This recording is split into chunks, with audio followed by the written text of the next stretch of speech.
question from Saqib Khan, also on YouTube, who asks if you could elaborate about how the UK can, on one hand, recognize Palestine, Yes. while at the same time continuing their brutal apparatus for arresting peaceful protests in the UK. How do you take this double standard? Yeah, great question for Saqib. I mean, the UK is a classic example of how they've weaponized the statehood issue to give them cover to do repressive anti-Palestinian things at home. For those of you watching who don't know what's happened in the UK, is they prescribed a group called Palestine Action, which was I would argue, non-violent group. They did break into arms factories and spray planes and weaponry with red paint to show that Britain is blood on its hands for arming Israel. For that, they were prescribed as a terrorist group alongside ISIS and Al-Qaeda and all sorts of other groups.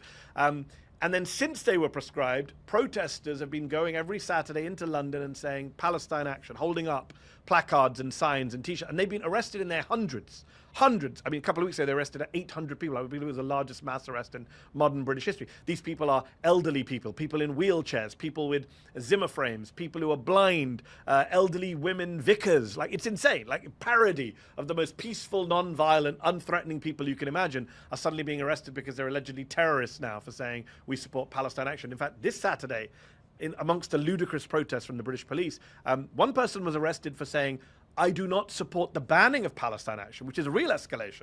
Now it's not even it's not that you're supporting a terrorist group. It's saying, I don't think that group should be considered a terrorist group. That's now a crime too in the UK. So when Elon Musk and these others go, the UK has fallen, there's no free speech in the UK, they never say it about the biggest free speech issue in the UK right now, which is support for Palestine. And the idea that even if you say, I want action to be taken on Palestine, that's now against the terrorism law.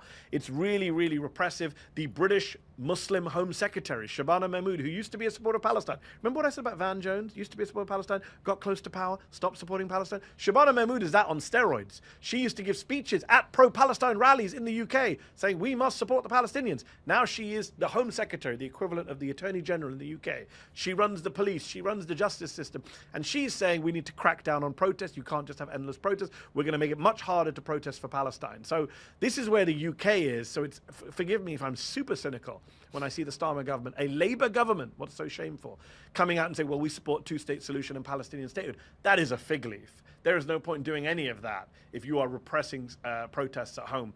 And again, the wider global point why we should all care about what's happening in the UK is whether you're in the US or the UK or Germany or Canada or Australia, or wherever you are in the Western world, democracies are tearing up their own civil liberties, their own basic rights, their own constitutions, the First Amendment in the US, for the sake of a foreign country, Israel. That is insane.